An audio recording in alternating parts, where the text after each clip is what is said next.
Indicaciones dadas. Adelante, doctor. La sala es toda suya. Muchas gracias. Augusto, ¿verdad? Sí, sí, doctor. Antes de iniciar, tenemos que cerciorarnos de algo. ¿Te han pasado las diapositivas? Porque de repente por el dispositivo donde voy a compartir se apaga, se le baja la batería y quiero estar tranquilo con esto. Para que si es que sucede esto, me puedas ayudar proyectando las diapositivas. Sí, doctor. Sí, ya tengo a la mano las diapositivas. Perfecto, entonces ya con tranquilidad voy y vamos a proyectar el material que tengo sobre la clase de hoy. Entiendo que es la última clase de este módulo de gestión pública, que es la participación ciudadana. Entonces, entiendo yo que ya tenemos una serie de introducción respecto de los principios de la gestión pública, su vinculación con el derecho administrativo, la administración pública, las definiciones. Y lo que vamos a ver el día de hoy es cómo es que dentro de nuestro papel de ciudadanos podemos participar en la gestión pública o podemos hacer de la gestión pública una mejor gestión.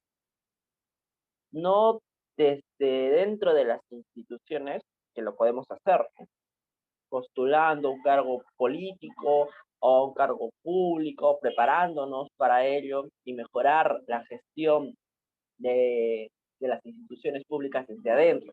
Puede ser, es muy válido, pero muy aparte de ello, también dentro de nuestra condición de ciudadano. Y para ello, entonces, salta a tallar una institución muy importante, una figura muy importante que es la democracia.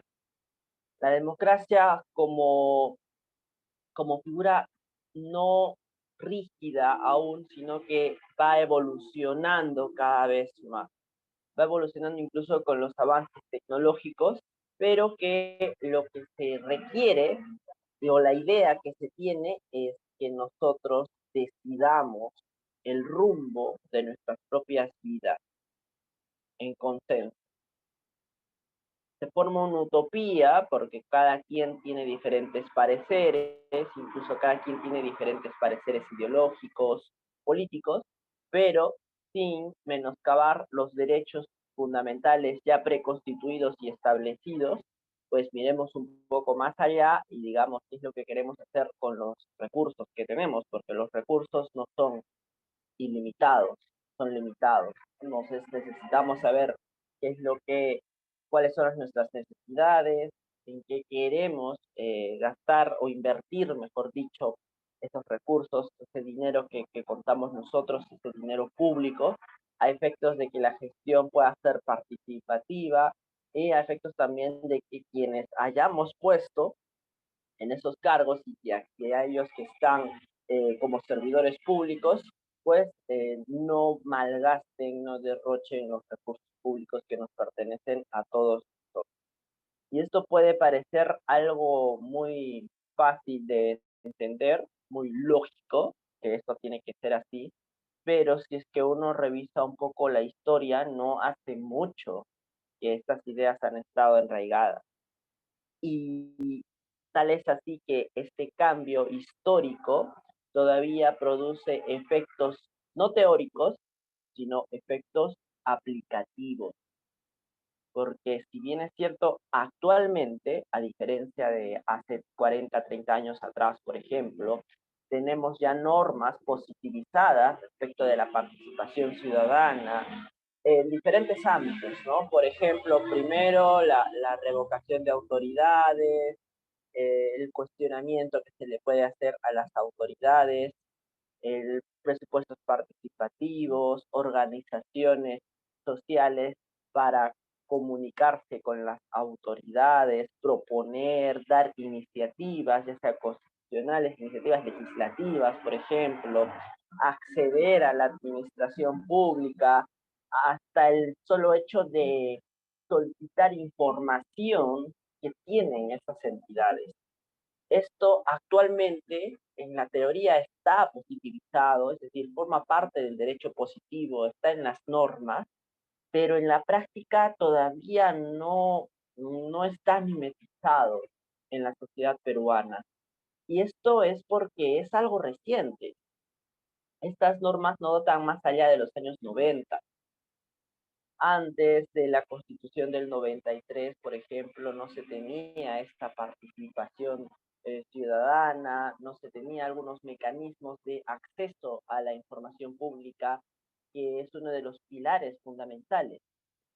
Uno de los pilares, por ejemplo, de la administración pública de calidad, de la administración pública eficiente del siglo XXI, incluso del siglo XX antes todavía, es la transparencia. Sin transparencia, difícilmente una gestión pública pueda ser eficiente. Dejamos de lado entonces, en ese sentido, una imagen de la gestión pública encerrada entre cuatro paredes donde no se pueda ver lo que hay adentro. Enfoquémonos en una idea, en una imagen donde las instituciones públicas trabajan en paredes de cristal, donde todo lo que ellos hacen se puede ver. ¿Y por qué no se puede ver? Si es que es algo público, si están trabajando con nuestro propio dinero, con nuestros propios intereses, porque se colige que toda entidad pública siempre trabaja no solamente con recursos públicos, sino también con intereses públicos, porque no tiene sentido idearlo de otra manera. No tiene sentido que una entidad pública trabaje con intereses particulares, con intereses privados. Por algo es una entidad pública y por lo tanto, si me interesa y está trabajando con el dinero que damos todos, entonces tienen que trabajar con transparencia. Uno de los principios de la administración pública, que es la transparencia. Otro también podríamos verlo necesario también en estas circunstancias, es el control. Otro principio muy importante también del derecho administrativo general, o también en este caso de la administración pública, que todo acto que realice una entidad, que todo acto que realice un funcionario, un servidor, está sujeto al control posterior. Y ese control no solamente está supeditado a las acciones de control interno que puede realizar el órgano de control institucional, o a las acciones de control de la Contraloría General de la República, sino también al control ciudadano. De esa manera es necesario dotar al ciudadano, a las personas como nosotros, de mecanismos de control, y no solamente que estos se ciñan en las próximas elecciones, porque puede ser un mecanismo de control político en un primer nivel. Si es que no se hace una buena gestión, pues a las próximas elecciones yo no elijo por él y elijo por otra persona. Es un mecanismo de control de primer nivel. Hay otros mecanismos de control, como hacer, por ejemplo, cuestionamiento, y antes no estaba regulado, y ahora sí está establecido desde la Constitución Política de 1993 y las leyes de participación ciudadana. Y luego también, como ya había dicho, los mecanismos de acceso a la información pública. Por lo tanto, eh, para empezar a ver este tema de la participación ciudadana, es necesario ver estos principios. Estos principios, si bien es cierto, no forman parte del derecho duro, es decir, no están positivizados bajo el derecho interno, de manera que se tienen que cumplir a rajatabla.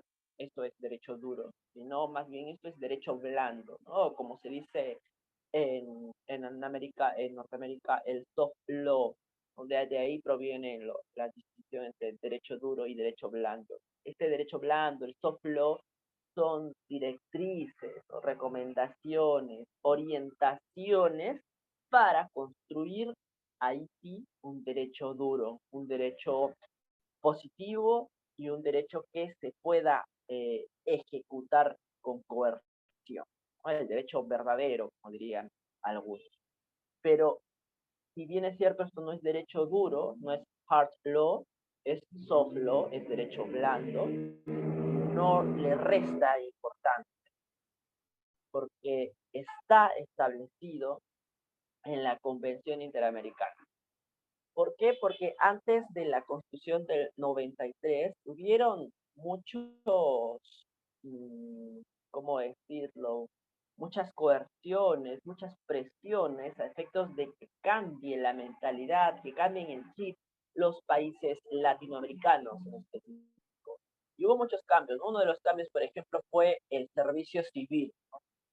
Antes no existía un servicio integrado, bueno, ahora tampoco, pero en la teoría sí se quiso hacer. No había una carrera que busque la meritocracia, por ejemplo, en el decreto legislativo 276, y una de estas convenciones, la Convención de Viena, dijo, no, esto tiene que cambiar, porque para que haya inversiones extranjeras en el país, pues esos países latinoamericanos le tienen que dar ciertas garantías, tienen que dar ciertas garantías de estabilidad económica e institucional a estas empresas que deciden invertir e inyectar dinero en estos países que están en vías de desarrollo. Y uno de los cánones que se está estableciendo, por ejemplo, es el servicio civil. Otro, por ejemplo, de los cánones es el de las barreras burocráticas. Hay que hacer un análisis de toda la regulación existente, porque las trabas burocráticas frenan la inversión privada y por lo tanto se codifica que también frenan el desarrollo. Y otro de estas situaciones también era la participación ciudadana. ¿No? Y podrán preguntar a qué les importa entonces o por qué existían presiones externas a efectos de que el Perú integre estos principios en su ordenamiento normativo peruano. Y es que esta participación evita la dictadura, evita el enquistamiento del poder y evita también la arbitrariedad. Ese está enfocado. Estas normas de participación ciudadana son un medio también, más que también son un derecho y una obligación de los ciudadanos, son un medio para que una democracia funcione. Y una democracia pues es rentable también económicamente y por eso es que existe el convenio interamericano, donde se rigen estos principios, que si bien es cierto son de soft law, pero ya luego el Perú los ha ido interiorizando en su derecho interno. Bien, el primer principio precisamente es el de la constitucionalización. Se dice que si estamos dando pautas respecto a la participación ciudadana, entonces la primera regla o directriz que se tiene que tener es que los países miembros pues constitucionalicen esto y reconozcan en sus constituciones que existe un derecho del ciudadano de participar en la gestión pública. Y no solamente que se constitucionalice, sino también que se establezca en las normas de segundo nivel, entendiendo que las normas de primer nivel son las normas constitucionales, entonces las normas de segundo nivel vendrían a ser las normas legales, ¿no? Y las del tercer nivel, las normas reglamentarias, porque de nada sirve que exista en la Constitución establecido que tenemos el derecho de la participación ciudadana si es que no se regula específicamente cómo es que podemos acceder a este derecho, cuáles son los vías, cuáles son los medios mediante los cuales nosotros podemos participar en la gestión pública.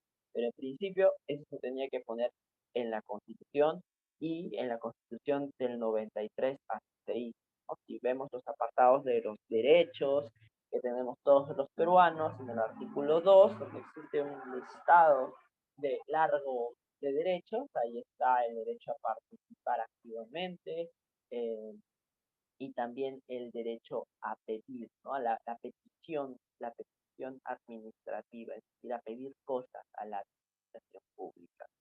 Que ya dejemos de ser administrados en sí y no seamos particulares. Ese es otra, otro cambio de chip que se tiene, que actualmente todavía muchos decimos administrado, administración, pero ya en otras latitudes se está diciendo el término de particular, porque el lenguaje como es muy importante y tiene poder, también decirnos a nosotros como particulares, pues nos dota de autonomía, nos dota de independencia y también nos quita ese yugo que de cierto grado tendría la administración pública sobre nosotros si es que nos concebimos como administrados. Más aún en el anterior término que se decía, ¿no? Cuando no se decía administrado, sino se decía súbdito, ¿no? Ya es un término muy feudal, pero actualmente ya se está viniendo a decir el término particular cuando se refiere al ciudadano, pero en su relación con la administración pública. El segundo principio es el principio de igualdad. Igualdad en el sentido de que todos podemos acceder a la participación en la gestión pública en igualdad de condiciones. No puede haber ningún tipo de discriminación al respecto. No puede haber tipos de diferenciación, tratos diferenciados no justificados para el acceso a la administración pública o para realizar algún trámite administrativo. Un caso así particular que se ha visto en el Ministerio Público o también en algunas municipalidades donde tienen etiquetas de vestido, ¿no? Y en esas etiquetas de vestido, por ejemplo, están enfocadas más a las mujeres, donde no pueden utilizar cierto tipo de prendas en específico. De esta manera se está realizando tratos desiguales, ¿no? Y felizmente en la actualidad parece que ya no existen estos tratos porque la Defensoría del Pueblo ha actuado, ha emitido sus oficios, efectos de frenar ello, ¿no? Porque no puede haber discriminación en la administración pública para con los ciudadanos de cualquier tipo. Se entiende lógicamente que no debería de haberlo, pero no hace mucho, hace un año, hace 2 años que se ha visto estas situaciones en las cuales incluso la Defensoría del Pueblo ha tenido que actuar. El tercer principio es el principio de autonomía. Eh, a esto se refiere a que los ciudadanos no tenemos necesariamente que tener un representante, una representación, un actor político, un actor social. Podemos a, a, acudir a la administración pública, a la gestión pública, bajo nuestro propio nombre. Podemos postular, proponer cosas bajo nuestro propio nombre. No nos puede decir, por ejemplo, ¿tú quién? Si es que yo vivo en un barrio, por ejemplo, donde no están pintados los jardineles, o no viene el recojo de basura adecuado, o tengo mejores ideas para manejar el tráfico que existe en esta avenida, no necesito ser el presidente de mi urbanización, ni siquiera el jefe de mi edificio, no, simplemente acudo a la entidad pública, que en este caso sería una municipalidad, para proponerle mis ideas y a petición de gracia. Y la municipalidad o la entidad no me puede decir, ¿y tú quién eres?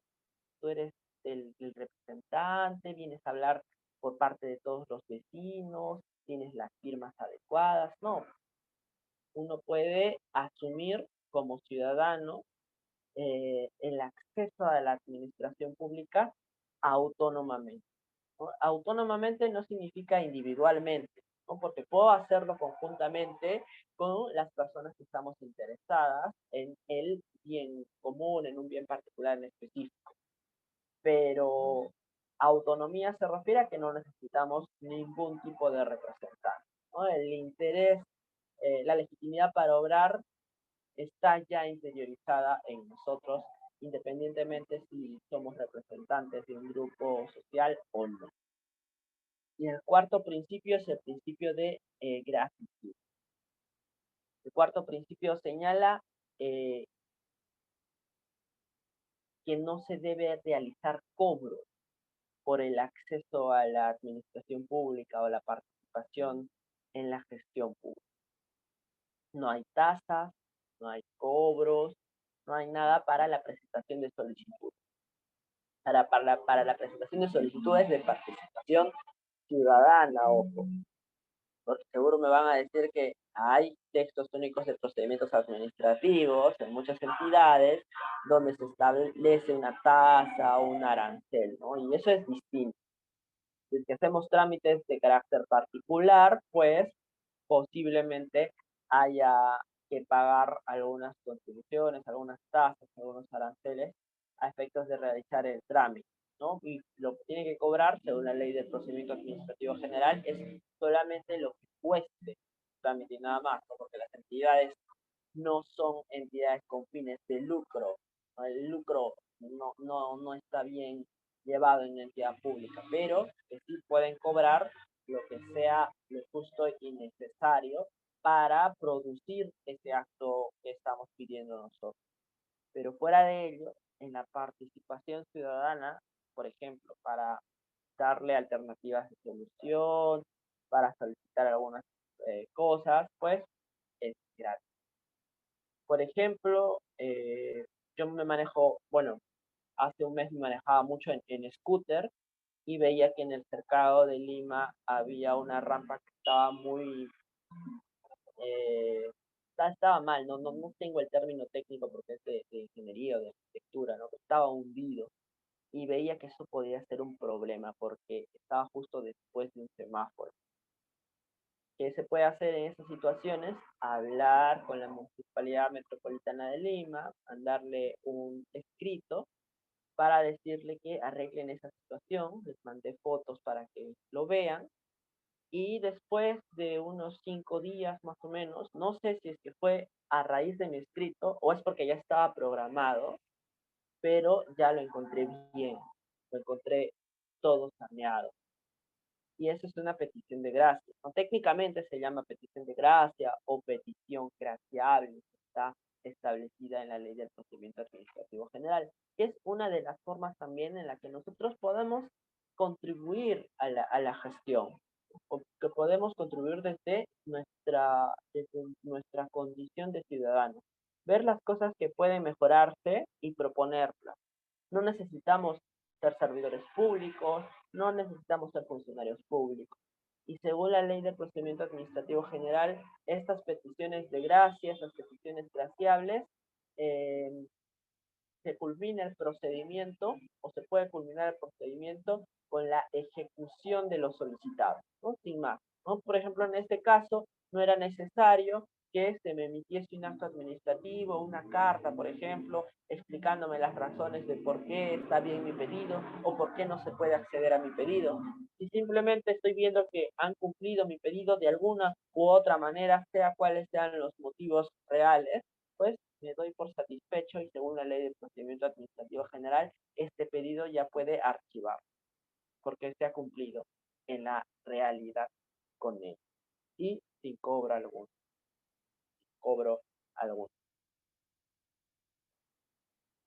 Vemos con los siguientes principios y acá tenemos los últimos 4 principios. Este principio es el eh, principio de la institucionalización.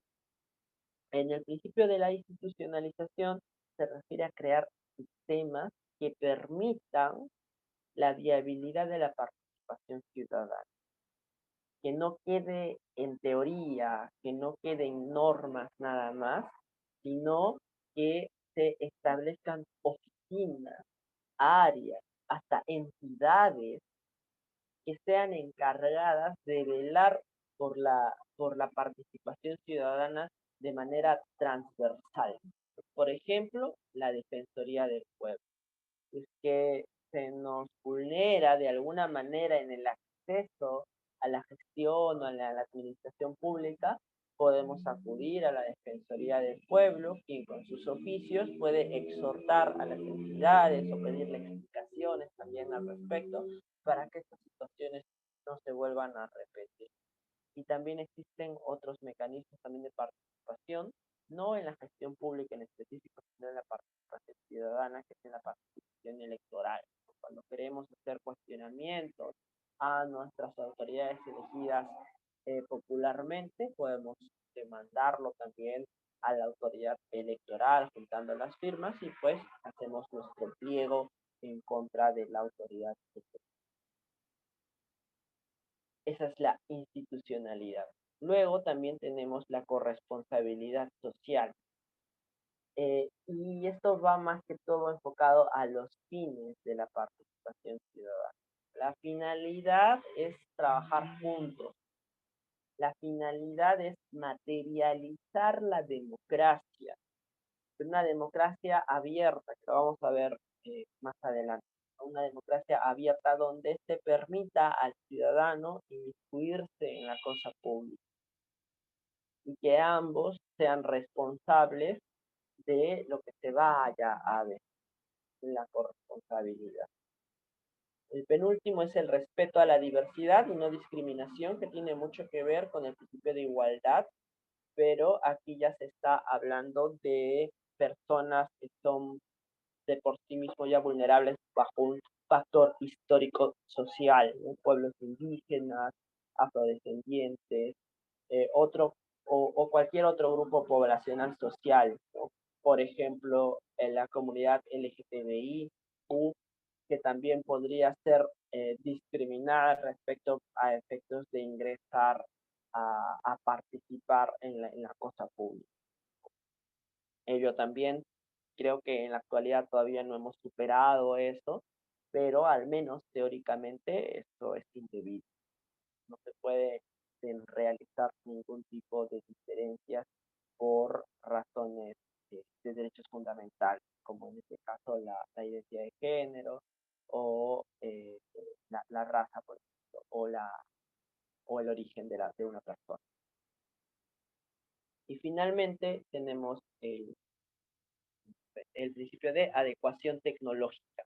Este es un principio muy importante también porque ya desde que se dio estos principios que fueron en el año 2009, ya se estaba pensando en que conforme iba a avanzar la sociedad o el mundo, la tecnología, también tenía que avanzar la democracia, tenía que modelarse, tenía que estructurarse conforme a los avances del mundo globalizado.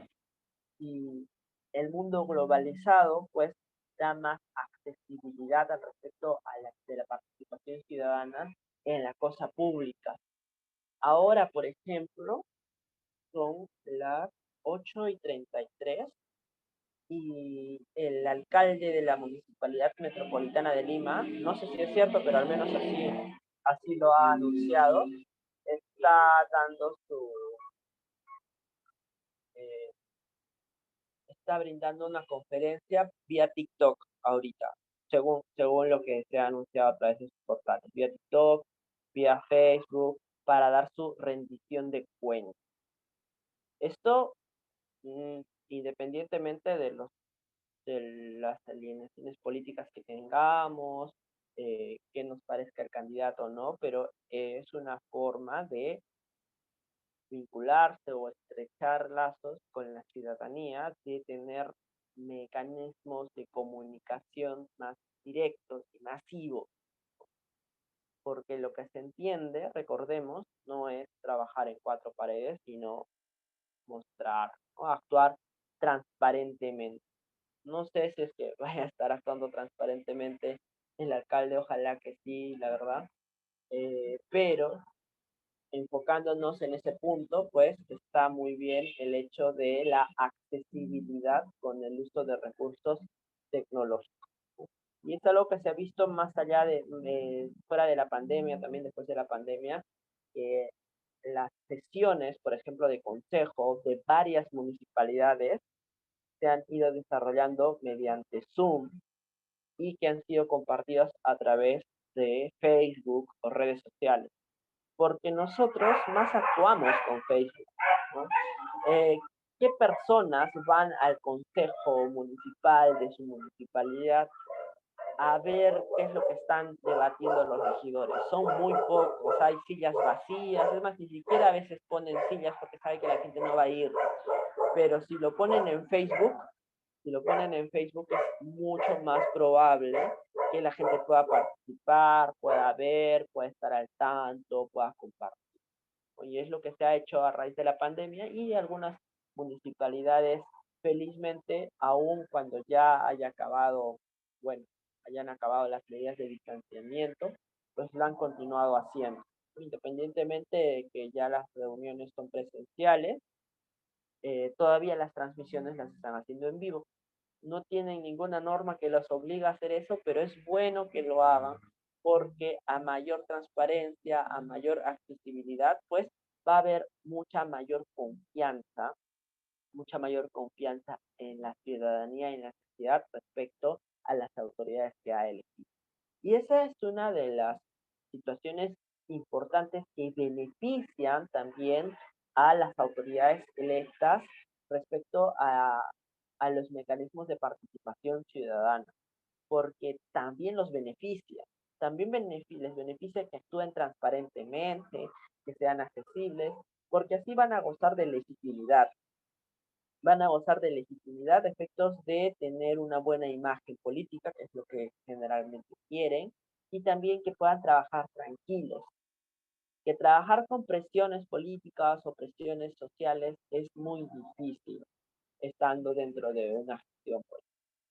Y al respecto, pues, estaba viendo un artículo de Makin Tanaka en el que vinculaba esto de la participación ciudadana, pero enfocado a los municipios pequeños, a las municipalidades pequeñas, donde no tenía mucha población, y decía que se daba mayor incidencia en estos casos en las revocatorias de los alcaldes. Y decía, ¿por qué? Porque la presión social, hablando en porcentaje, era mucho más amplia. Era mucho más amplia hablando en porcentajes porque había mucho interés por obtener el poder, ¿no? Es decir, las personas que no habían obtenido el poder a través de las elecciones, pues hacían todo lo posible para derrocar al gobierno de turno y utilizaba estos mecanismos de participación ciudadana, no tanto en la gestión pública, sino en el tema político, para presentar las revocatorias y todo ello. Y esto era mal usado porque no estaba debidamente regulado según el autor.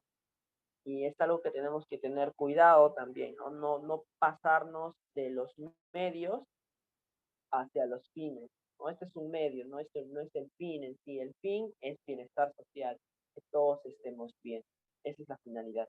Y también digo esto para ameritar cuándo debemos de participar y cuándo no, porque también es falso decir que podemos en democracia decidir todo. Hay algunas cosas muy técnicas, en las cuales es mejor que la ciudadanía no participe, porque podría estar haciéndolo mal. Pero ahí también viene la confianza que se tiene en la gestión pública a efectos de que realice las cosas de acuerdo a derecho, de acuerdo a norma, ¿no? Y para el beneficio entero de la sociedad. Y hablando ya de derecho interno, porque estábamos viendo los principios que había dado la Carta Interamericana, acá estamos viendo la Constitución Política del Perú. En la Constitución de Política del Perú, en el artículo 2, se establecen los derechos que toda persona tiene.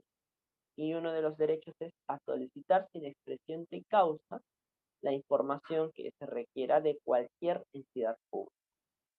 Y con entidad pública nos referimos en específico a la administración pública. Y con administración pública no solamente estamos viendo a aquellas entidades que forman parte del Estado, ¿no? Son términos distintos y que podemos confundirnos un poco, porque cuando hablamos de administración pública, no nos ceñimos al Estado en sí, sino nos ceñimos a todo lo que sea la cosa pública. La cosa pública está regida por los servicios públicos. Como en nuestro sistema actual, desde la Constitución del 93, si bien es cierto, el Estado es el titular de los servicios públicos, pero no por ello tiene que ser el actor que directamente los provea, porque pueden hacerlo los privados, vía concesiones, vía autorizaciones. Entonces se entiende que algún privado o algunos privados pueden manejar cosa pública a través de los servicios públicos y por lo tanto convertirse en administración pública. Por ejemplo, las universidades privadas que brindan servicios de educación. La educación es un servicio público, pero no necesariamente lo va a brindar el Estado. Lo brinda una universidad particular, pero sigue siendo un servicio público. Cuesta, claro, pero es un servicio público. El transporte, por ejemplo, es un servicio público, pero no lo brinda el Estado, lo brinda privado. Cuesta, sí, pero está regulado, está mucho más regulado que cualquier otro mercado que no le interese tanto a la sociedad en general, es decir, que no esté considerado como un servicio público. De esta manera, por ejemplo, cuando la Constitución nos dice que sin expresión de causa podemos pedir la información que se requiera a cualquier entidad pública, se refiere a la administración pública, no se refiere al Estado. Y por lo tanto podemos pedir información que sea de administración pública, que sea pública, a una universidad particular, por ejemplo, o a un colegio profesional, ¿no? Al colegio de abogados, por ejemplo. Podemos pedir esa información vía, vía transparencia, ¿no? Vía ley de acceso a la información pública, que es la ley que precisamente regula este derecho de aquí de pedir información. Y esto es algo muy importante para la participación ciudadana, porque no podemos participar si es que no tenemos la información adecuada. Y por eso, para garantizar nuestro derecho a participar, porque uno participa sabiendo, y para saber hay que conocer, y para conocer hay que pedir información. Por eso los plazos son muy cortos. La ley actual establece el plazo de 10 días hábiles para que la entidad de la administración pública pueda otorgar la información, siempre y cuando no sea secreta, confidencial o reservada, a quien lo solicite, ¿no? Y sin expresión de causa. Quiere decir que cuando nosotros pedimos información a la administración pública, no le vamos a estar diciendo para qué quiero esto, qué es lo que voy a hacer con la información que solicito, no. Se puede hacer, ¿no?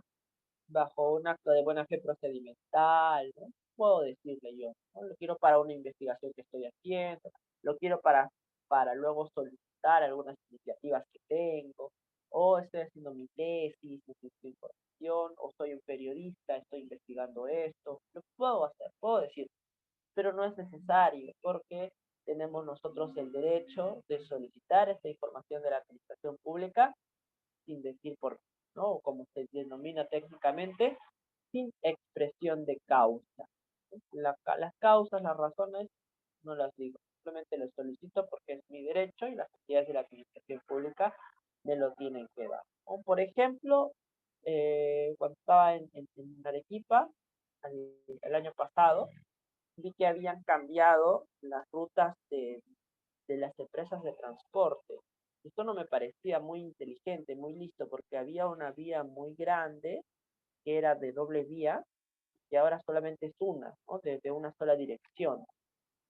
Y antes había regular tráfico y ahora casi nadie pasa por ahí. Es una sola dirección para vacío.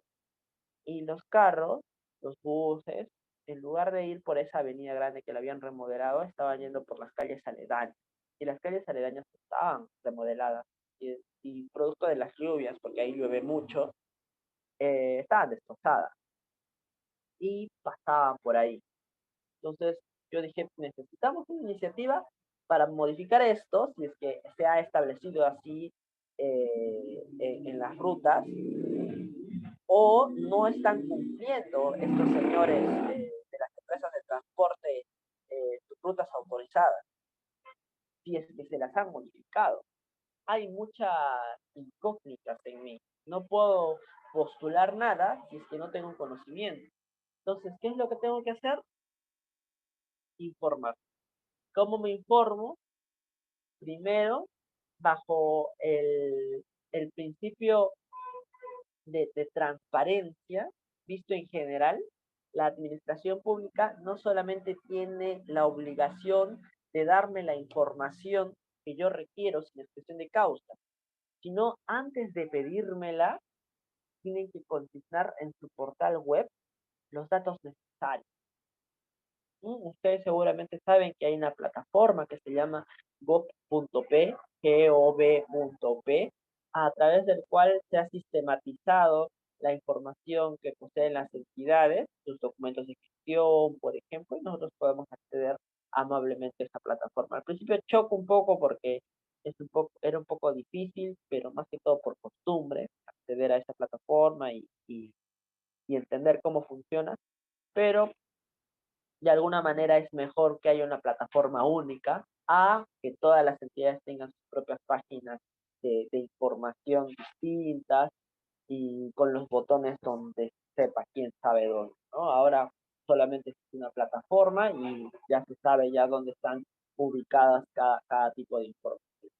Y ahí es la primera opción que uno tiene que ir, ¿no? A las plataformas web de las entidades para acceder a la información, porque es posible que ya esté ahí y nosotros no necesitamos solicitarlo porque 10 días se pueden demorar según la ley de transparencia y acceso a la información pública.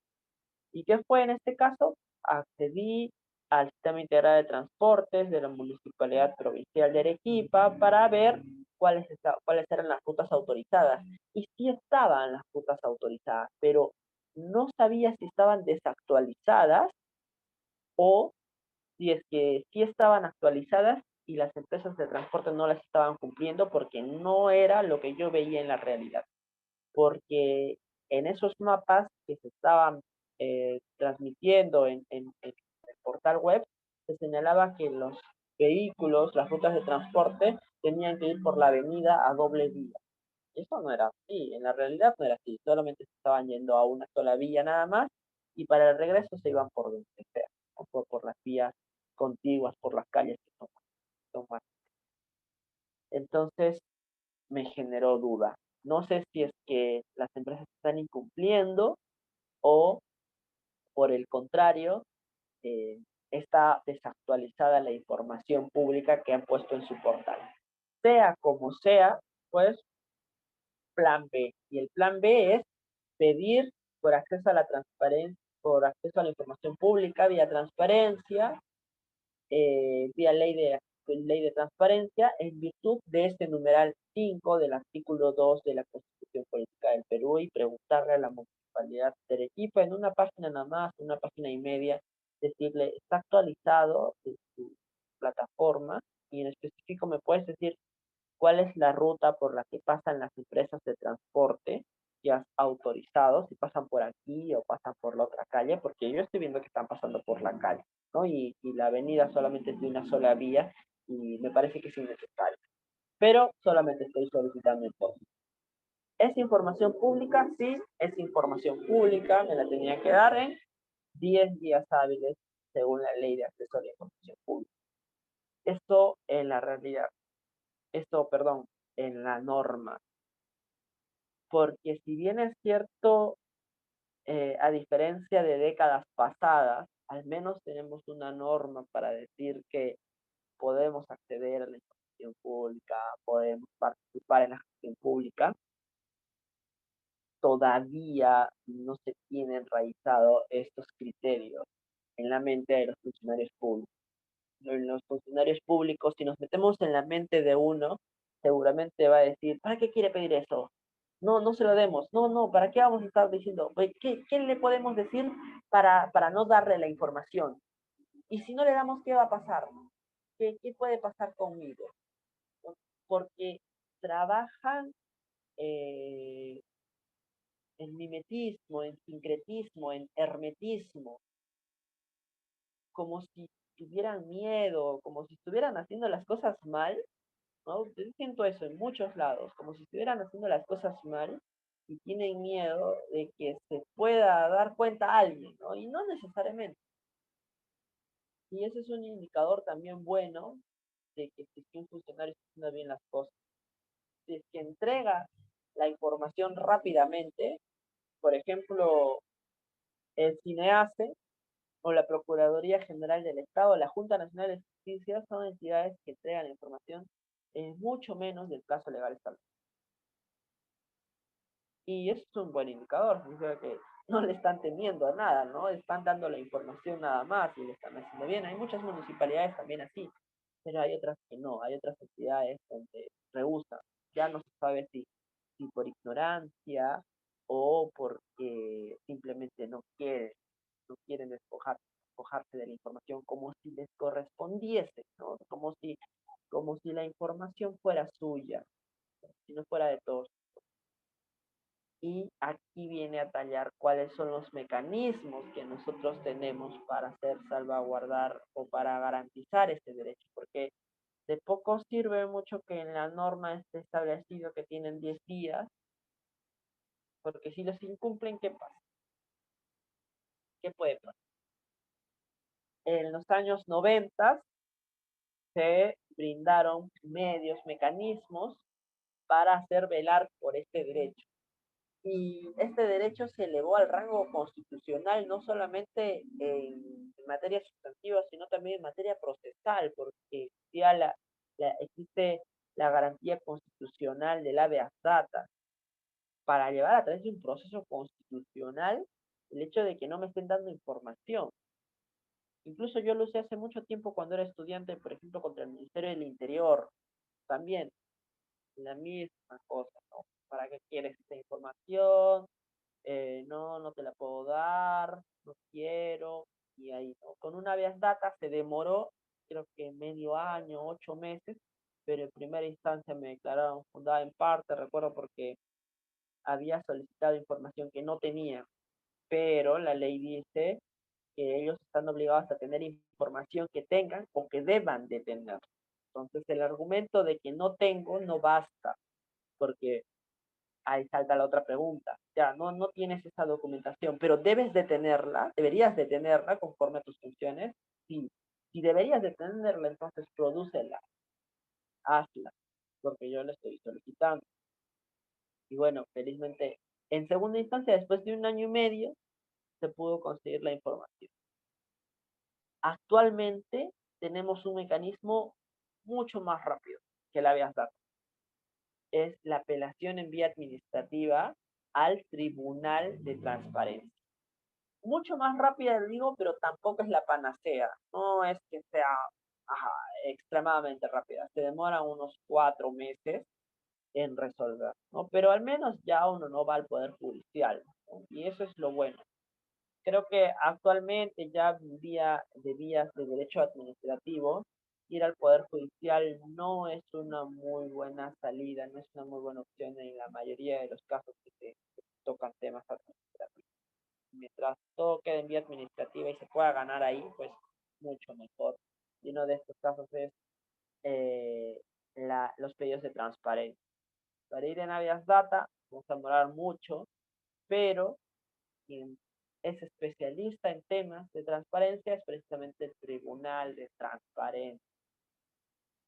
El problema es cuando no elevan el recurso, ¿no? Ahí también tenemos otro problema, ¿no? Para hacer un poco cosas más prácticas, ¿no? ¿Qué se puede hacer cuando uno quiere participar en la gestión pública pero no lo dejan? Pide pedidos de información y no los atiende dentro del plazo. Apela para que se eleve al Tribunal de Transparencia y no lo eleva. Se puede acudir a la Defensoría del Pueblo para que emita sus oficios, es una opción. Se puede acudir al Tribunal de Transparencia, normativamente no, pero realmente sí. ¿Por qué? Porque normativamente existen labores de supervisión, por ejemplo, que uno pues, los puede confundir con otro tipo de entes, de otras autoridades que también ven este tipo de temas en materia de apelación en vía administrativa, ¿no? Por ejemplo, servir, aparte del Tribunal del Servicio Civil, que ve en apelación los temas de recursos humanos del sector público, también puede acudir a ellos vía supervisión. Es decir, sin esperar la segunda instancia, decirle, oye, supervisa esto. Y supervisa y actúa rápido, actúa en 3 días, 2 días, y mete ya la mano. Y se pueden conseguir muy buenas cosas con eso. El Tribunal de Transparencia no es así. El Tribunal de Transparencia, según la normativa, tiene que esperar, o sea, realmente tiene que esperar a que le llegue la apelación. Y si no le llega, no actúa normativamente. Pero felizmente se han dado cuenta de esto, parece, y pese a que uno acceda a ellos vía pedidos de supervisión, los declaren improcedente, porque la supervisión no está para ello, para eso, en su materia, eh, en mérito a esa solicitud, pues remiten oficios a la entidad.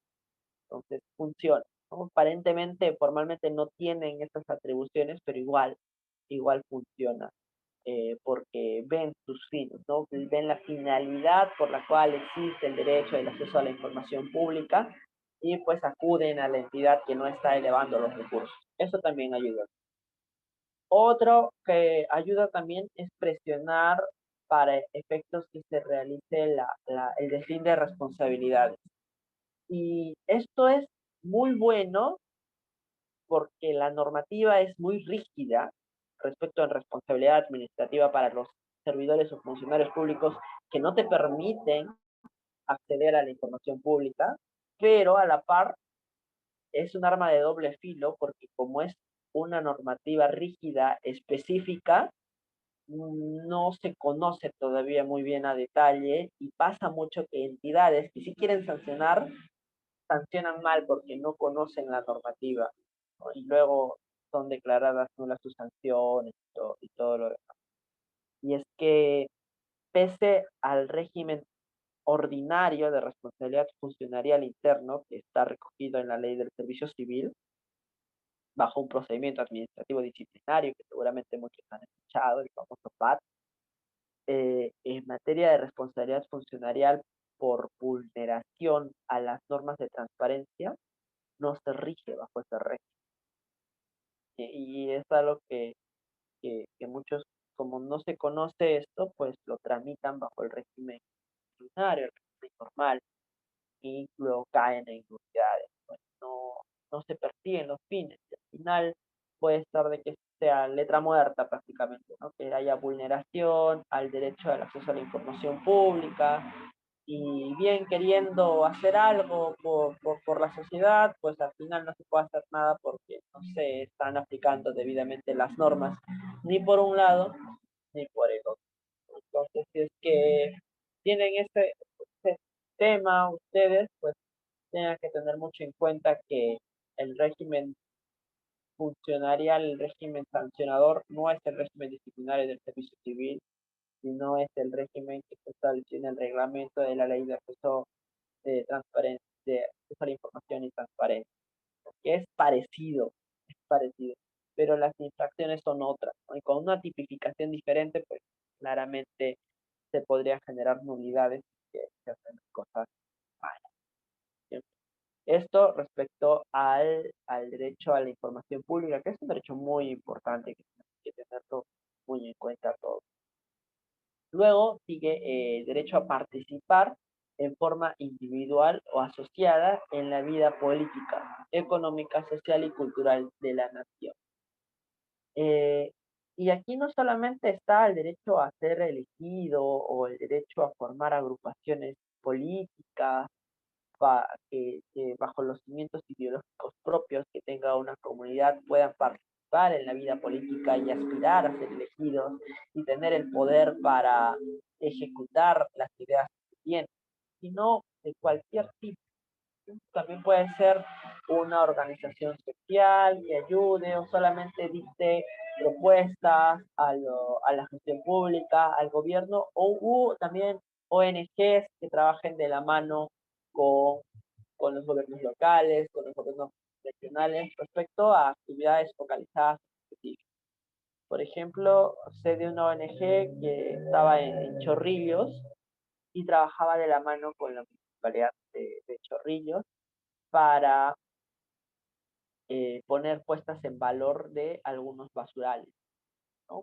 Como hay algunos terrenos baldíos, personas que iban, limpiaban con apoyo de la municipalidad y para poner puestas en valor, ¿no? Para poner juegos, para poner otro tipo de actividades, no que sean muy costosos porque no se tenía mucho dinero, pero sí poner en valor cultural este tipo de terreno, ¿no? Y esto también es una forma de participar en la gestión, ¿no? Participar en la cosa pública, pero ya de una forma asociada, formar acciones, ONGs en y por último, el derecho a formular peticiones, ¿no? O también se conoce como el derecho de la petición administrativa.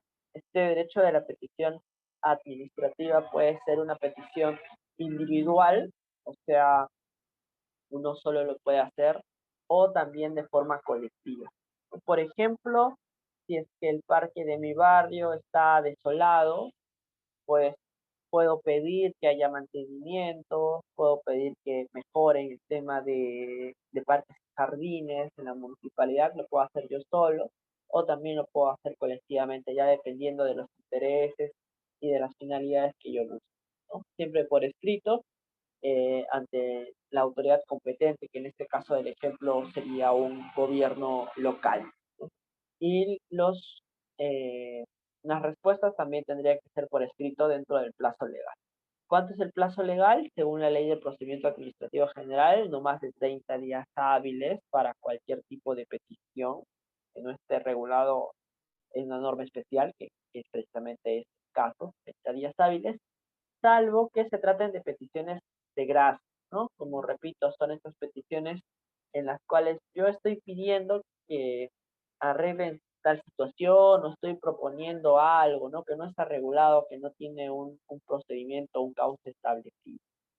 Y que en estos casos ya se puede dar por concluido el procedimiento con la sola prestación efectiva de los solicitados, ¿no? Si es que yo, por ejemplo, pido que pinten los jardinales de las veredas y luego los pintan, pues el procedimiento ya concluyó, no necesitan emitir ninguna respuesta, ningún acto adicional. Y bueno, respecto al derecho de petición, se señala que las Fuerzas Armadas y la policía solamente pueden ejercer individualmente este derecho, es decir, no pueden formar sindicatos o cualquier tipo de asociaciones al respecto. Esto porque se entiende de que la policía y las Fuerzas Armadas coadyuvan al orden, ¿no? Y no puede haber eh, organizaciones sindicales al respecto porque son ellos precisamente quienes mantienen el status quo, ¿no? Y las organizaciones sindicales, colectivos, no tienen por fines mantener el status quo, sino el cambio.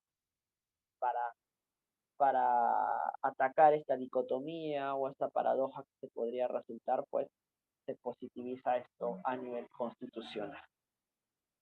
Y sobre la petición administrativa hay que hacer un paréntesis porque es muy importante tener en cuenta cuáles son los mecanismos que tenemos nosotros, ¿no? Y diferenciar, por ejemplo, la queja de la denuncia, de la simple petición, de los recursos administrativos, es decir, el de apelación, por ejemplo, porque si bien es cierto, el derecho administrativo se rige por ser informal, pero a veces como administrados o como abogados de los administrados, si es que consignamos mal una palabra, si es que derivamos mal alguna petición, pues no nos van a resultar bien las cosas aparentemente.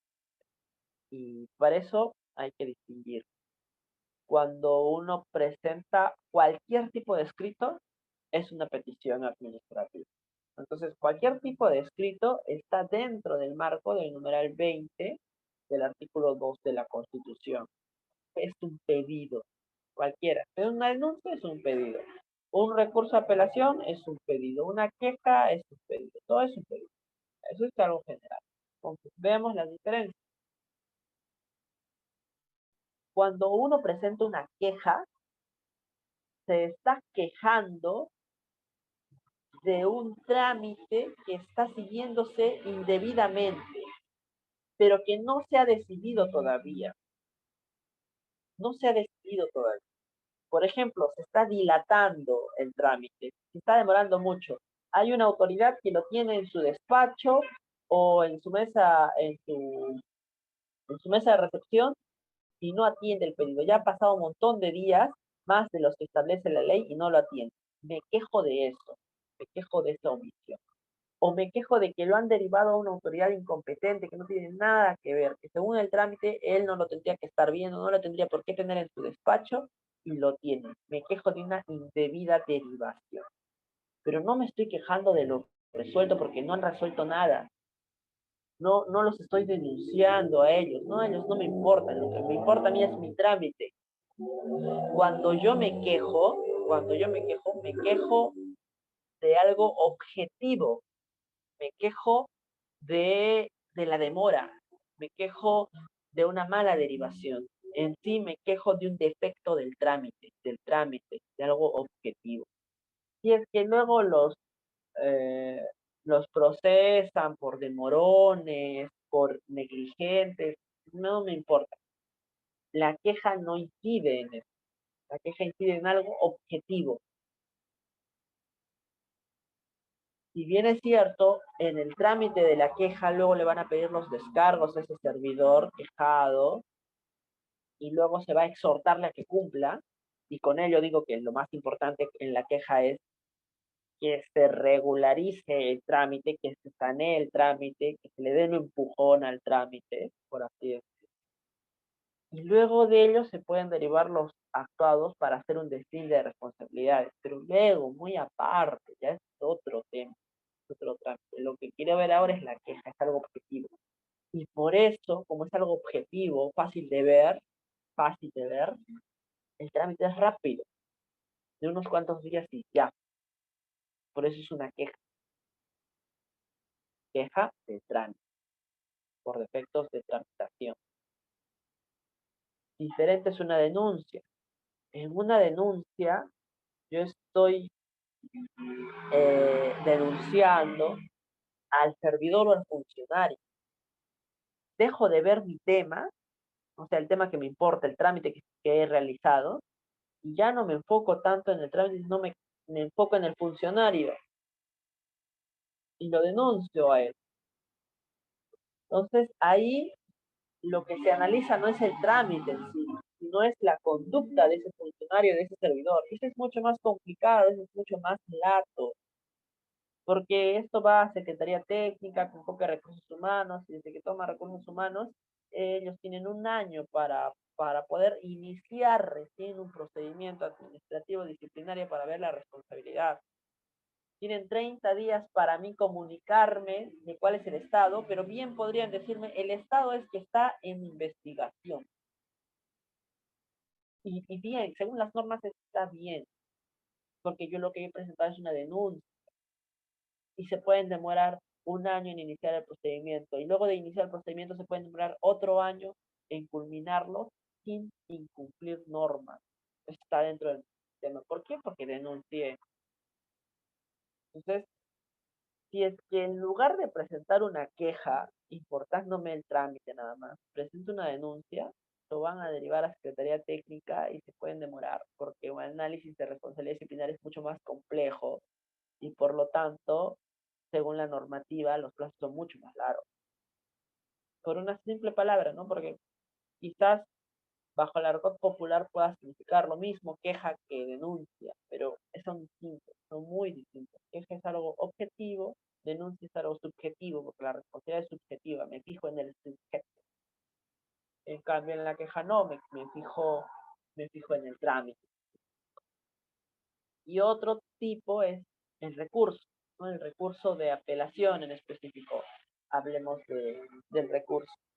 Si es que, por ejemplo, me ponen un acta de control, un acta de inspección, me van a iniciar un procedimiento administrativo sancionador y luego me sanciona la entidad con una multa y yo en lugar de presentar un recurso de apelación denuncio, uno se van a demorar, porque ya recordemos que esto pasa en evaluación funcionarial, y dos, me van a, no van a abrirle ningún procedimiento disciplinario de responsabilidad funcionarial al servidor o al funcionario que emitió el acto porque yo no lo apelé. Si yo no lo apelé, no se declaró nulo. Y si no se declaró nulo, se entiende que es válido, porque así funciona nuestro sistema. Todo acto administrativo que no se declare nulo se entiende que es válido. Pero si es un mamarracho de acto administrativo, todo está mal. ¿No? ¿Se ha declarado nulo? No. Entonces es válido.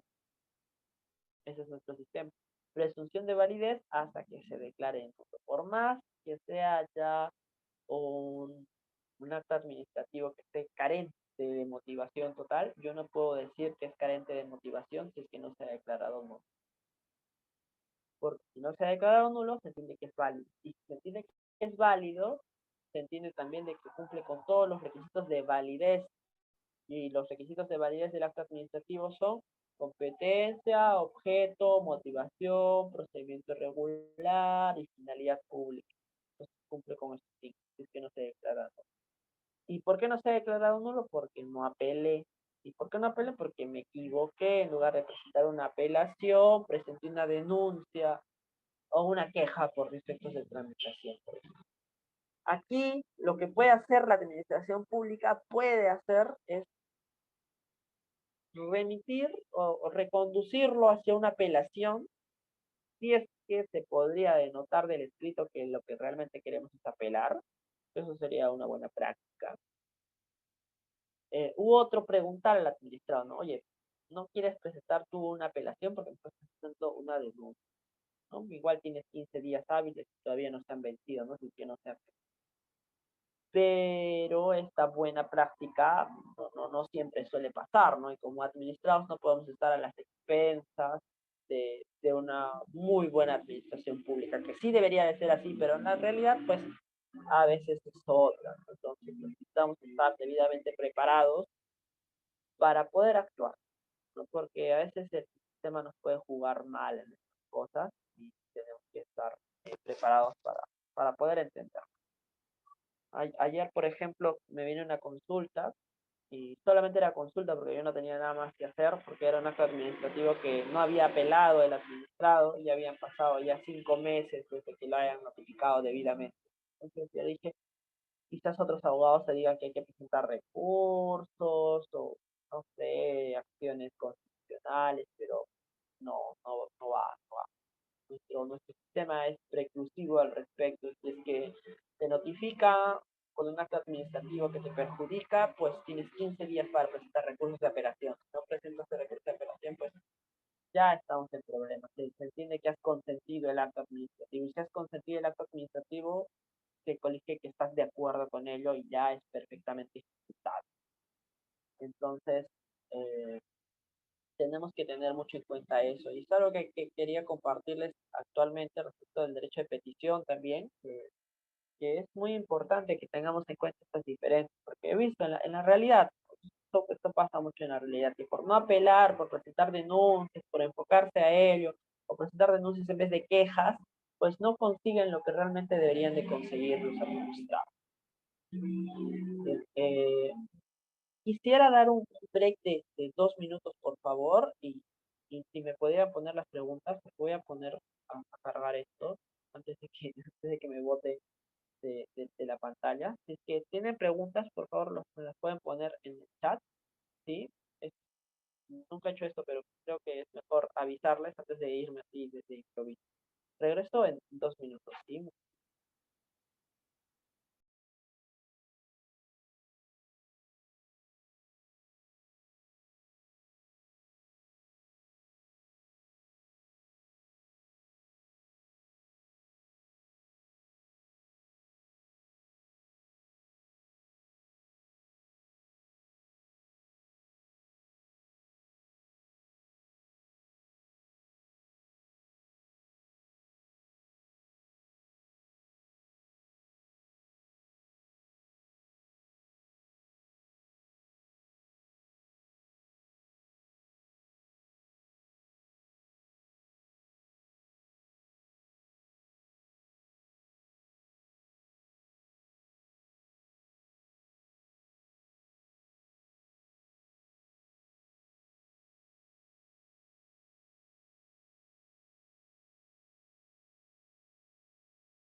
Muchas gracias, ya vuelvo acá. Eh, Les estaba hablando sobre la petición administrativa y cómo considero que es muy importante tener bien marcadas las diferencias entre denuncia, queja, petición y recursos administrativos, porque como los efectos son distintos, es posible que nos generemos algunas sorpresas y es que no los postulamos debidamente, ¿no? No los postulamos como nosotros queremos. Bien. Eh, para ver esto también de la participación ciudadana, es muy importante pensar en un gobierno abierto, que es una de las aristas de la democracia contemporánea que tiene. Como señala ahí, es un gobierno creado con la ciudadanía y para la ciudadanía. Es decir, no es un gobierno hermético. Si bien es cierto, desde hace tiempo incluso se tenía la idea de un estado monárquico, por ejemplo, del- desde el siglo XV, donde existían los súbditos, el poder era concentrado, el poder era absoluto, y la finalidad era mantener el poder y proteger al rey y mantener el status quo en ese sentido. Pues luego cambió con la Revolución Francesa y poco a poco ya se rompieron estas tres características de este tipo de gobierno y se dijo, no, ya no, el gobierno no es, el poder no es concentrado, sino es desconcentrado. El poder no es absoluto, sino el poder es limitado. Y la finalidad ya no es mantener al gobernante, sino es dar seguridad, dar bienestar a la sociedad, a la ciudadanía. Luego, después se dijo, vamos a hacer que la ciudadanía misma participe en el gobierno. Un gobierno abierto en ese sentido, ¿no? Más allá de una democracia representativa que simplemente se limite a que nosotros elijamos a nuestros gobernantes y estos gobernantes puedan decidir sobre las rentas de nuestro futuro. Vamos un poco más allá y se dice cómo nosotros podemos actuar en cómo nosotros podemos tener algunos mecanismos que contribuyan al gobierno, a la cosa pública, eh, teniendo en cuenta que el gobierno debe de ser transparente, debe tener mecanismos de control y también debe estar prestos a escucharnos a nosotros. Y por ello las dimensiones de este gobierno abierto, ojo que estas imágenes son de la Escuela Nacional de la Administración Pública, que me parece que son muy buenas, y por eso las comparto con ustedes. Las dimensiones son la transparencia primero y acceso a la información pública, de lo cual hemos hablado. Eh, Luego la participación ciudadana sobre las peticiones, que también estábamos hablando. La rendición de cuentas, que vamos a ver más adelante, y la colaboración en general. Con la colaboración que puede ser en varios sentidos, por ejemplo, también se puede armar juntas vecinales, también se pueden generar comités de bajo de leche, de madres, la vía de guaguaguasis, por ejemplo, también en el tipo de Fujimori también se generaron este tipo de asociaciones que contribuían al servicio público. Y es que esto es un cambio histórico que se ha dado paulatinamente y lamentablemente no desde hace mucho tiempo, ¿no? Y por eso todavía en el ideario colectivo no ha cuajado todavía, ¿no? Pero está avanzando. Desde un principio se tiene de los años 80, porque antes no se tiene ningún rasgo al respecto, tiende que ya la idea entonces era peor porque ni siquiera en las normas estaba. Siempre en las normas siempre está primero y luego ya la gente se prepara al respecto, ¿no? Por eso a veces uno se dice que no estamos listos para cambiar nuestras normas, pero que la sociedad nunca está lista para cambiar las normas. Son las normas que cambian y luego ya la gente las va aplicando día con día. Por ejemplo, las normas están, pero el ideario colectivo, la mente, la forma en cómo actuamos o cómo piensan los funcionarios, pues todavía no está, ¿no? Y no tenemos que esperar a que esté para que recién cambien las normas. Las normas tienen que estar. Y los primeros cimientos que se dieron fueron en los años 80, precisamente para combatir el conflicto armado, para combatir el terrorismo. Sería un tipo de colaboraciones porque ya la población tenía que participar en esto, porque no era algo que le podían encomendar solamente al Estado, porque no se daba base. Por lo tanto, en las comunidades, eh, en las zonas afectadas, se reunieron para colaborar de alguna manera, ¿no? Realmente ellos eran los principales afectados para combatir eso en los años 80. Luego, en los años 90 se dio los grandes cambios, mérito justo al cambio de paradigma que se tuvo, no solamente atribuible, recordemos, a la Constitución del 93, sino ya al cambio mundial que se tuvo, ¿no? Era una consecuencia inevitable, sea con la Constitución del 93 o con la Constitución que iba a haber. Eh, Era un cambio que, que, que va más allá de la voluntad política del gobierno de turno en ese tiempo, pero cambió este ideario, ¿no? Para generar, incluso positivizando, luego a través de la Constitución, estableciendo leyes de participación ciudadana, los referéndums, las revocatorias, y luego ya hasta la tercera ola con Valentín Paniagua, donde ya se generaron muchas más situaciones de participación ciudadana con la descentralización, con la democratización del Estado peruano. Las ideas de descentralización son muy importantes cuando hablamos de gobierno abierto, de participación ciudadana, porque la descentralización implica que el Estado se ramifique, que deje de ser un contenido en un vaso simplemente y que esté ahí concentrado en el centro, sino que explote, que se despliegue por todos los cantos geográficos del país para mejorar el servicio público, para el bienestar común. Y eso se hizo recién en los años 2000, ¿no? Bueno, las ideas se sembraron en los años 2000.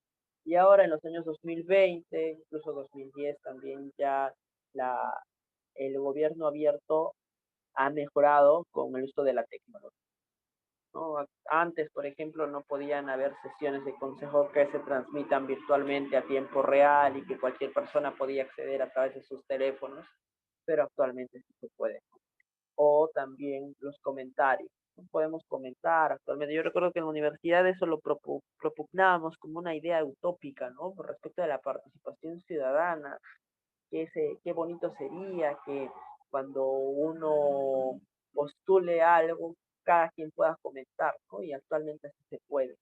Ahora el reto es cómo es que afinamos estos comentarios para que sean para bien, ¿no? Cómo podemos ayudarnos a nosotros mismos para que podamos regular todas estas situaciones para bien, porque parece que nuestras interacciones que tenemos con la cosa pública no van a buen puerto, no tienen un filtro, no se utilizan mucho más que la idea que se tiene o la imagen institucional que los funcionarios y los gobiernos de turno siempre cuidan. Pero más allá de eso, poco se hace con el gran potencial que tienen las redes sociales, por ejemplo.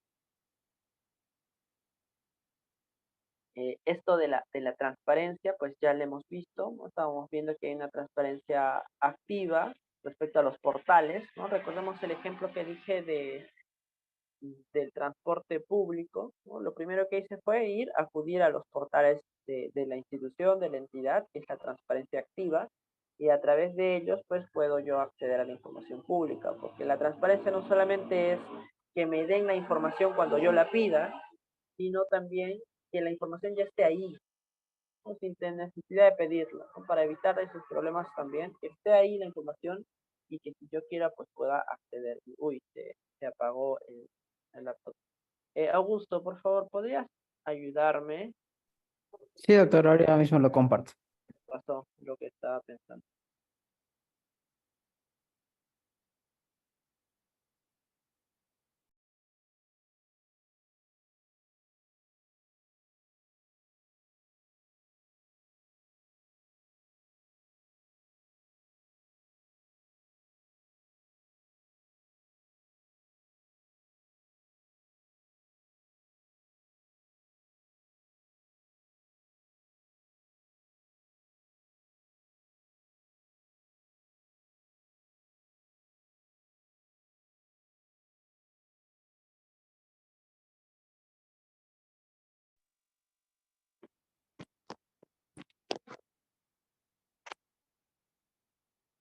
Bien, siguiente.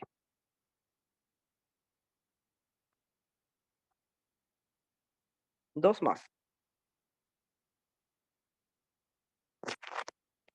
Ya está. Dale.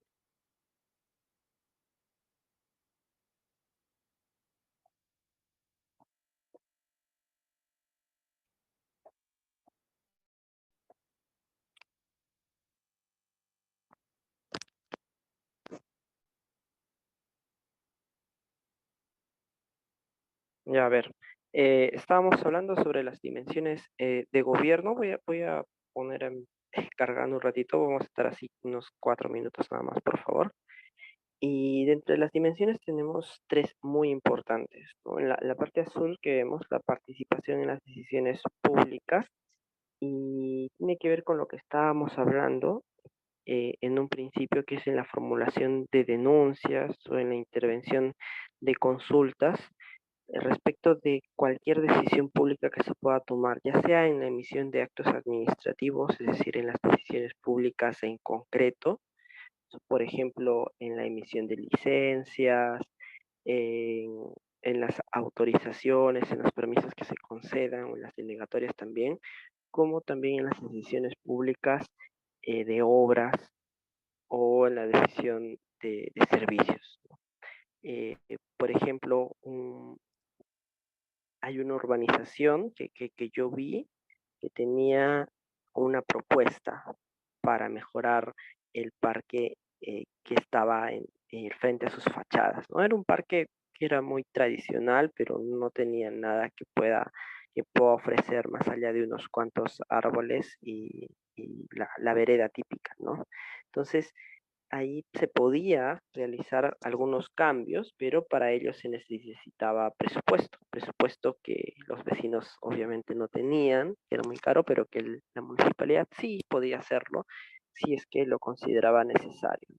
Y para ello, pues, hay un tipo de intervención, de formular este tipo de solicitudes, estas pretensiones, para mejorar la vida en común, ¿no? Y los vecinos pueden hacerlo, se juntan, forman mesas de diálogo, participan conjuntamente con la municipalidad y llegan a acuerdos. Dentro de los acuerdos puede ser de que se mejora el, el parque, se convierte ya en un parque con infraestructura, por ejemplo, donde puedan tener un local, también donde puedan alquilarlo y puedan con ellos subvencionar o solventar los gastos de mantenimiento. Ello va a generar también algún tipo de ingresos, de recursos directamente recaudados a favor de la municipalidad, y también con ello puede hacer que el parque se vea mucho más atractivo que antes y los bienes de los vecinos, es decir, los inmuebles, se encarezcan, pues no valgan mucho más y al fin todos ganan. Y esto gracias a la participación de la ciudadanía, en este caso de una urbanización, en las decisiones públicas de carácter macro, no solamente en las decisiones pequeñas que sí hay, ¿no? Seguramente muchos de nosotros hemos visto vecinos que se juntan porque están en contra de alguna emisión de licencias de funcionamiento para cantinas o de prostíbulos también, ¿no? Y eso se puede hacer, ¿no? Se puede conversar, se puede dialogar. Habíamos visto que uno de los principios era la autonomía, y con respecto al principio de autonomía, entonces los ciudadanos podían acceder no solamente en representación en conjunto, sino cada uno individualmente.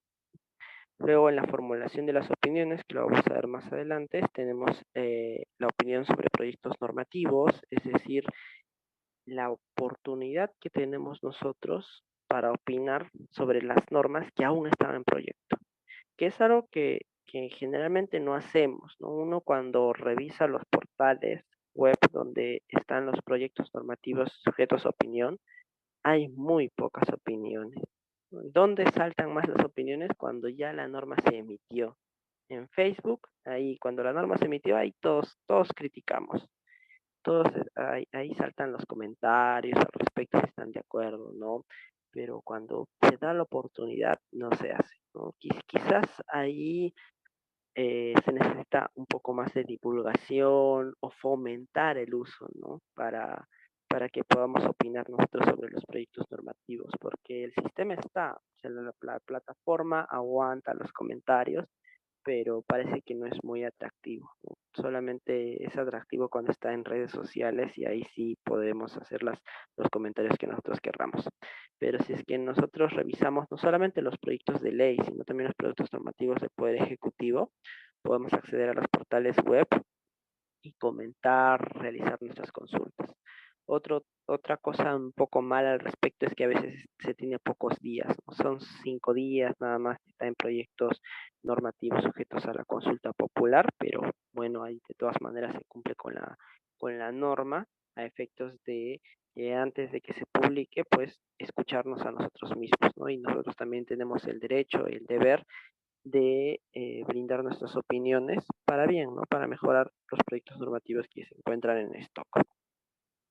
Luego está la rendición de cuentas, que es precisamente lo que actualmente está haciendo el alcalde de la Municipalidad Metropolitana de Lima. No sé si haya acabado, pero justo cuando empezamos nosotros, se entiende que él estaba también haciendo su rendición de cuentas el día de hoy, porque el día de hoy creo que se cumplen 100 años de los gobiernos locales en gestión, ¿no? Los actuales gobiernos locales.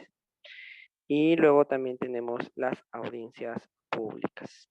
Todo sesión de consejo, por ejemplo, que se realice, siempre tiene que ser público. Algunas municipalidades, antes de que se realice la sesión de consejo, cuando están en agendas, por ejemplo, si es que hoy día estamos 20 de abril, para el lunes 20, 29, 20, para el lunes 23 de abril van a sacar una sesión de consejo, pues sacan una lista de invitación, ¿no? A todos los vecinos que quieran participar en la sesión de consejo, pues solicítenlo, que los vamos a poner en una lista para que puedan participar en estas audiencias públicas. Y participan previa inscripción, ¿no? Y a los que no, pues de todas maneras, en muchas municipalidades los publican vía Facebook, ¿no? Eso no está regulado con carácter de obligatorio conforme a la normativa con rango de ley, pero es algo muy bueno, ¿no? Dice mucho del gobierno local. Y también, repito, es algo muy bueno porque genera confianza en la sociedad, ¿no? Y eso también les beneficia a ellos porque les genera un rédito político muy importante. Y en la tercera dimensión del gobierno abierto, recordemos la base, es el acceso a la información. Y es que, como diría Marco Aurelio de Negri, pues uno no puede opinar respecto de lo que no sabe, ¿no? Ahí tenemos ya una cierta de clasismo bien válido, bien intencionado, de que antes de proponer cosas, pues debemos de pedir información.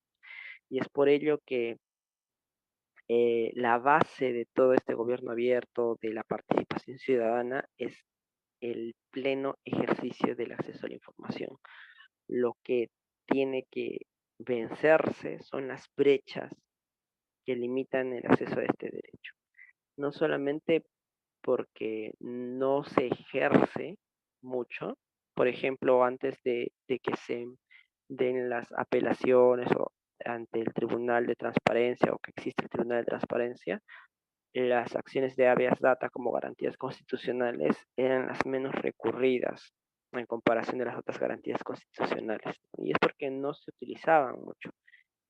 Y actualmente también, ¿no? En el Tribunal de Transparencia, si bien es cierto, tiene carga considerable, pero no la que debería de haber, eh, considerando la importancia que tiene pedir el acceso a la información pública, ¿no? Y las brechas que también tenemos respecto de nuestro sistema que estaba mencionando, ¿no? Sobre la apelación, sobre que el Tribunal de Transparencia no puede actuar si es que la apelación no le es remitida a su despacho y no hay acciones de supervisión todavía en la normativa específica que nos permita a nosotros quejarnos si es que no se elevan las apelaciones adecuadas, ¿no? Más aún si es que presentamos una denuncia, los plazos son largos, entonces lo único que nos queda es presentar quejas por defectos de tramitación o acceder también a la Defensoría del Pueblo, que eso ayuda, ¿no? Independientemente de ello, recordemos que actualmente, no sé si eso cambia a futuro, pero que el Tribunal de Transparencia o el Ministerio de Justicia tiene una buena práctica al respecto de las de las solicitudes de supervisión que le hagamos respecto al acceso a la información pública.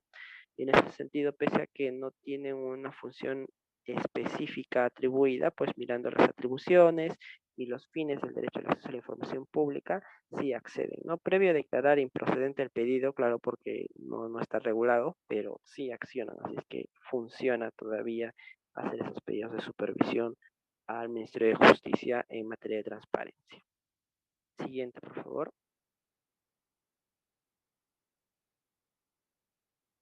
Y lo que se necesita, ¿no? O sea, ya sabemos cuáles son los beneficios de un gobierno abierto, pero ¿qué es lo que hacemos como gobierno, como ciudadanía para mejorar esto? Porque hemos encontrado muchas brechas, muchos problemas que tenemos nosotros desde la falta de conocimientos hasta un sistema un poco complejo que nos puede caer en errores, ¿no? Por ejemplo, si es que no presentamos una queja, presentamos una denuncia, pues no vamos a llegar a un buen puerto, ¿no?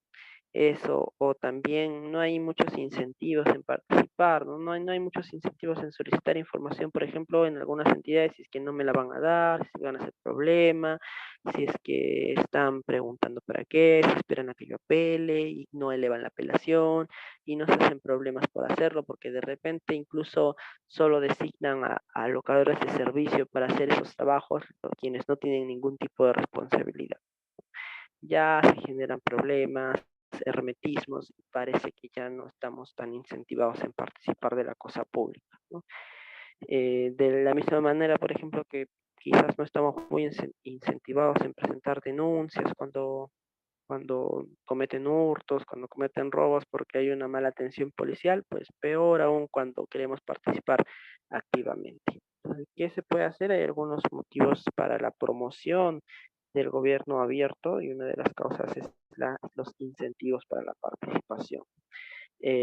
No se dan todavía, pero gracias a la actividad de fomento quizás se podrían hacer concursos al respecto o incentivar o inyectar dinero a algunas organizaciones eh, que coadyuven a la participación de los ciudadanos, ya sea educándolos, ya sea ayudando en los trámites administrativos respecto de la participación o dando incentivos no solamente económicos, ¿no? Sino también sociales al respecto se pueden hacer para mejorar el gobierno abierto.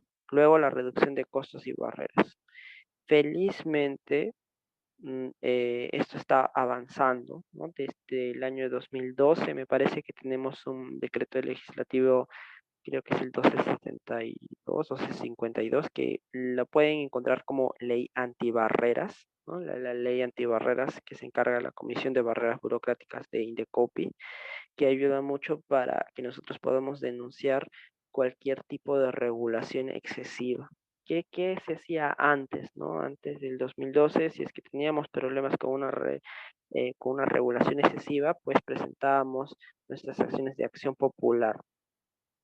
Y como eso iba al Poder Judicial, pues se podría demorar años ahí. Ahora podemos presentar una denuncia ante Indecopi por barreras burocráticas y no dura ni un año, no menos de un año, en unos cuantos meses ya podemos obtener una respuesta, porque las barreras burocráticas para acceder a la administración pública son muy costosas para el particular, son costos que difícilmente se revierten y que incluso pueden generar desincentivos para que uno pueda acceder a mercados, ¿no? Es decir, para que uno pueda eh, inyectar dinero privado al sector público. Y también, aparte de ello, aparte de la ley antibarreras, actualmente se está implementando, ya creo que desde el 2017, el análisis de calidad regulatoria, que eso también ayuda mucho, pero ya no a través de las denuncias, ¿no? Porque el análisis de barreras burocráticas que realiza el Indecopi lo hace después de que se haya emitido la regulación. Pero el análisis de calidad regulatoria no solamente analiza en abstracto toda la regulación existente del Poder Ejecutivo, sino también obliga a todas las entidades del Poder Ejecutivo a analizar la calidad regulatoria de la normativa que está pensando emitir. de todos los trámites, de todas las regulaciones que está pensando emitir, pues los obliga a pasar este filtro de análisis de calidad regulatoria, que, bueno, en sencillo es un test de proporcionalidad, ¿no? De necesidad, de utilidad, de ponderación en sentido estricto para ver si es que la regulación que se está emitiendo pues es una regulación de calidad. El análisis es un poco más complejo, tiene algunos más tintes, pero bueno, en la clase del día de hoy no es de análisis de calidad regulatoria. Pero son pequeños pasos que se están dando que también tienen sus problemas, sus trabas, ¿no? Por ejemplo, uno de ellos es que este análisis de calidad regulatoria no es obligatorio para los gobiernos locales. Como no es obligatorio, no conozco ningún gobierno local que haga análisis de calidad regulatoria. No hay todavía eso. Felizmente se dan en otro tipo de entidades de gobierno del Poder Ejecutivo, pero en los gobiernos locales no. Y según los indicadores de Indecopi, por ejemplo, el 80% de barreras burocráticas que se declaran ilegales o carentes de razonabilidad precisamente provienen de este tipo de gobiernos, de las municipalidades, ¿no? Por lo que ahí debemos de apuntar todavía.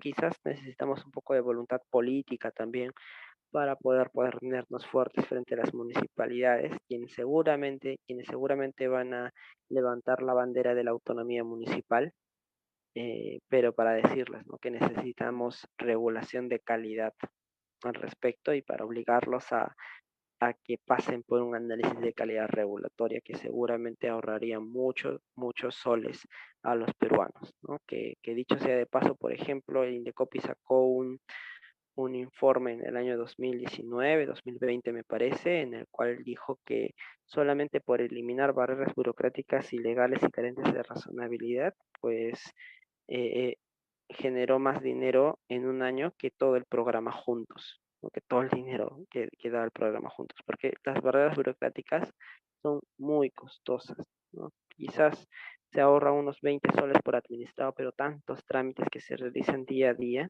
pues ahí sí se genera el ahorro masivo y no solamente económico, sino también que cuando un trámite es excesivamente burocrático, que es lato, que genera muchos requisitos y requisitos innecesarios, ¿no? Porque ni siquiera los propios funcionarios saben para qué están pidiendo eso, simplemente es un tipo de paradigma o dogma de que como siempre se pide así, pues así debe de ser, ¿no? Pues pese a que no se utilice, igual lo requieren porque así lo dice la norma. Esta burocracia también genera un desincentivo de la propia gente, no solamente para participar desde afuera en la gestión pública, sino también para ingresar, ¿no? Es bueno, sería bueno que eso cambie, pero ahí tenemos algunas dimensiones que podemos promover. Luego, la construcción de capacidades, ¿no? Eso tiene mucho que ver con la meritocracia. Eh, para efectos de tener un gobierno abierto, necesitamos tener gente capaz en la gestión pública. No sé si es que a ustedes se les ha rotado un video, pero creo que ha sido un video muy viralizado en estos días, donde el presidente de la BCR le decía a Rosa María Palacios de cuál creía que él era el secreto de la BCR, por ejemplo, a diferencia del Ministerio de Salud, ¿no? Y era los cursos de extensión universitaria que el BCR realizaba. Los cursos de extensión universitaria, me consta, porque yo he pasado por uno de ellos, son muy meritocráticos, ¿no? Son muy meritocráticos abiertos, ¿no? Concursos masivos, ingresan y cuando ingresamos ahí, pues nos matamos todos para sacar los mejores puntajes. Pero el PCR lo lleva mucho más allá porque solamente contrata para ese personal de ahí, ¿no? Y es algo que las otras entidades que realizan cursos de extensión universitaria no hacen. Y esa es una de las claves, bueno, no solamente de la gestión del servicio civil y de la gestión pública en general, sino también ya hablando de gobierno abierto, ¿no? No puede permitir transparentemente abrir las puertas de la gestión pública si es que hace mal las cosas. ¿Y quién hace mal las cosas? ¿De quién no está preparado, ¿no? Entonces, una de las dimensiones que debemos de promover es la construcción de capacidades en el servicio civil, en el servicio público. Y finalmente, la producción y publicación de información y derechos. Todo lo que estamos viendo nosotros, pues nos iría mucho mejor si es que estamos debidamente informados, ¿no? Por ejemplo, lo que estábamos viendo hace unos minutos, la diferencia entre las denuncias, de las quejas, de los recursos impugnativos, de recursos de apelación, toda esa información que tengamos es muy importante. ¿Y cómo podemos acceder a la administración pública? ¿A través de qué mecanismos? Cómo se hace un pedido de transparencia, cuáles son los plazos, todo eso tiene que darnos la administración pública, las entidades. No necesitaríamos acceder a cursos, por ejemplo, para ello, porque la propia administración pública nos tendría que dar toda esa información. Pero bueno, no está de más prepararnos nosotros y no esperar a que la administración pública nos dé la información adecuada, ¿no? Porque en la maraña de la administración pública nosotros tenemos que estar más preparados para evitar ese tipo de problemas y que no nos pasen, ¿no? Que como les decía del señor que por no impugnar a tiempo, pues dejó consentir un acto de multa, o el señor que en lugar de presentar una queja por defectos de tramitación, presentó una denuncia, o en lugar de presentar una apelación, presentó una queja, ¿no? Y por desconocimiento muchas veces el gobierno se lo come, ¿no? Y eso, pese a que está mal porque podría interpretarlo a través de criterios de informalismo, pues es un problema del cual tenemos que evitar. Siguiente, por favor.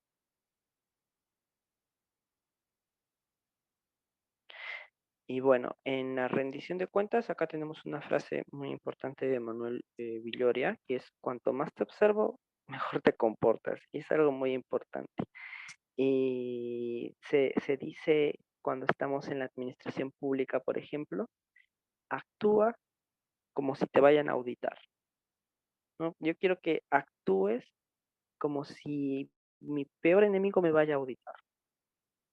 Y de esa manera, pues vamos a hacer las cosas bien. No nos va a faltar nada respecto de nuestro trabajo dentro de la función pública. Porque no solamente hay una rendición vertical respecto de nuestros jefes inmediatos, que siempre piden, por ejemplo, reportes, información respecto a casos en concreto, pero también hay una dimensión horizontal sobre los ciudadanos en general, y también una dimensión diagonal, una dimensión transversal, porque nuestro sistema administrativo se rige por uno que se llama Sistema Nacional de Control, ¿no? Y por lo tanto la Contraloría tiene funciones transversales de control para rendir cuentas, ya sea de manera general o de manera específica. Y eso es algo muy importante también que debemos de priorizar. Pero como no sé por qué el día de hoy les estoy diciendo cosas buenas y también cosas malas, por ejemplo, la cosa mala de la Contraloría es que no supervisa bajo cánones de responsabilidad subjetiva, ¿no? Es decir, solamente ve las cosas indebidas nada más, pero no va un poco más allá de la trascendencia de ello, ¿no? Y a veces una auditoría puede costar mucho más de lo que de lo que costó el error, ¿no? O a veces el error solamente son negligencias y las consecuencias van a ser quizás amonestaciones escritas o suspensiones sin goce de remuneraciones de algunos cuantos días nada más, pero ya las auditorías costaron un montón de tiempo, un montón de dinero, un montón de servicios profesionales y todo ello. Entonces, no se cumple mucho ese principio de trascendencia que debe regir todo sistema nacional de control, que es específicamente el hecho que no se puede auditar cualquier cosa, ¿no? Se tiene que velar siempre por las auditorías que son más importantes, más relevantes para la sociedad. Siguiente, por favor.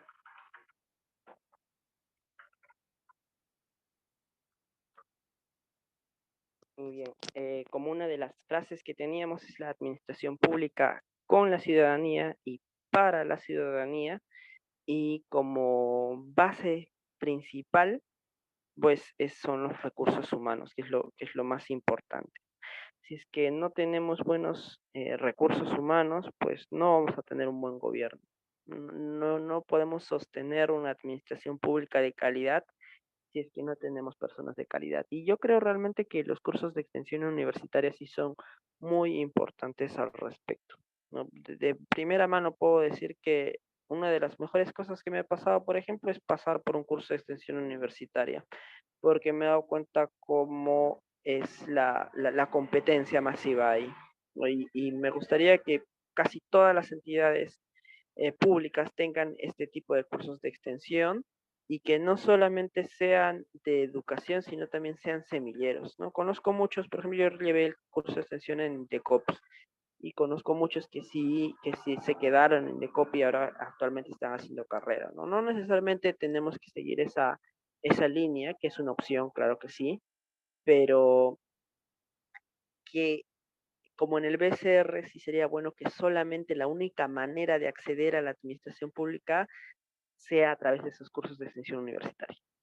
O como lo hace España, por ejemplo, que hace sus oposiciones, que al igual que uno ingresa a la universidad pública a través de concursos masivos, de la misma manera acceda a vacantes públicas, ¿no? En España las oposiciones son así.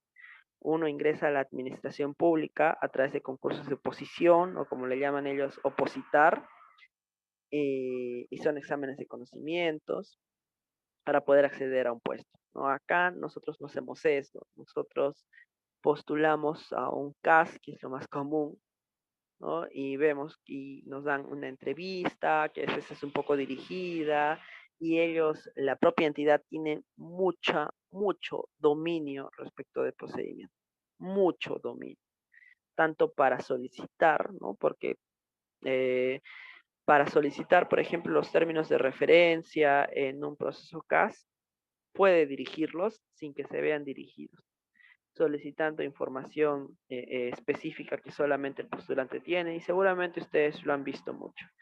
Y respecto en las entrevistas también, ahí hay un gran margen de discrecionalidad y que servir todavía no está, iba a decir capacitado, pero no es cierto, no tiene las suficientes herramientas para poder discernir cuándo hay actos de arbitrariedad ahí, porque en la normativa nos dice que en la entrevista hay discrecionalidad y el comité de selección de un proceso CAS puede velar por lo que considere necesario y como el puntaje generalmente es de la mitad, es decir, del 50%, prácticamente ya no importa cómo esté tu currículum, siempre y cuando pases la valla, claro, cómo hayas dado la evaluación de conocimientos, si es que hubo evaluación de conocimientos, porque eso es opcional. En la entrevista prácticamente lo es todo, ¿no? Y en la entrevista puede haber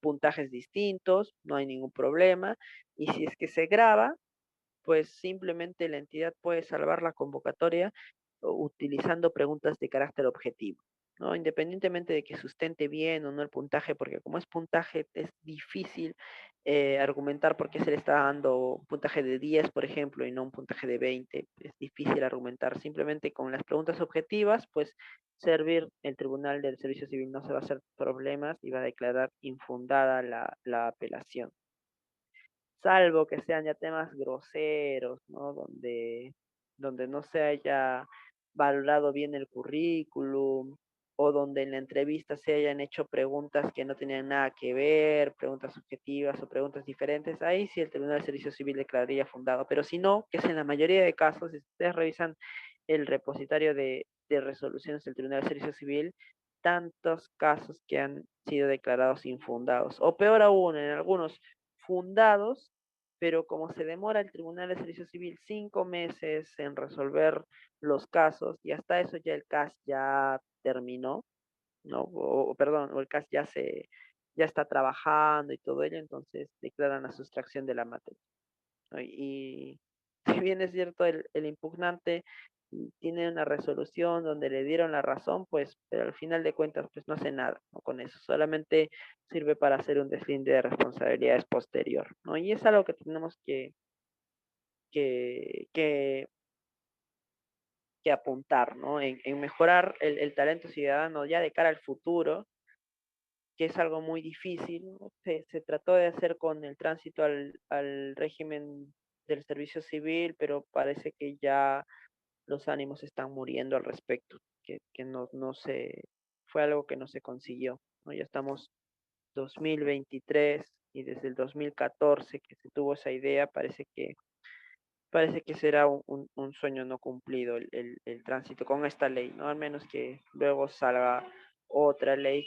pero que también tenga estos cánones de meritocracia, ¿no? Que es lo único que puede ayudar a todo en sí, ¿no? Porque siempre cuando se habla de sistemas administrativos, por ejemplo, o gobierno electrónico, en este caso de gobierno abierto, de participación ciudadana, siempre la base de todo son los recursos humanos, los talentos ciudadanos, ¿no? Y es algo que siempre debemos de apuntar nosotros.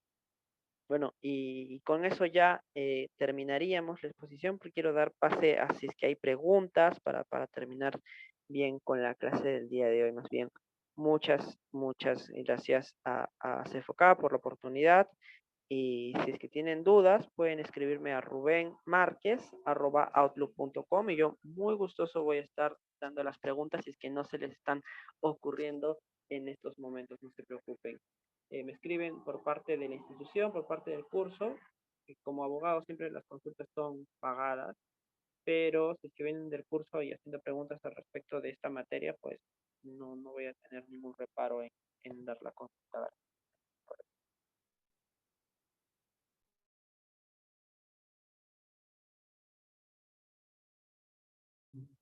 Sí, doctor, al parecer no tenemos ninguna pregunta, al parecer todo ha estado muy claro. Y bueno, con esto estaríamos dando entonces por finalizada la sesión del día de hoy. Muchas gracias a todos. Reitero, mi correo es rubenmarquez@outlook.com. Sí, ahí normalmente escriben y hacen las preguntas que consideren respecto al tema. Muchas gracias.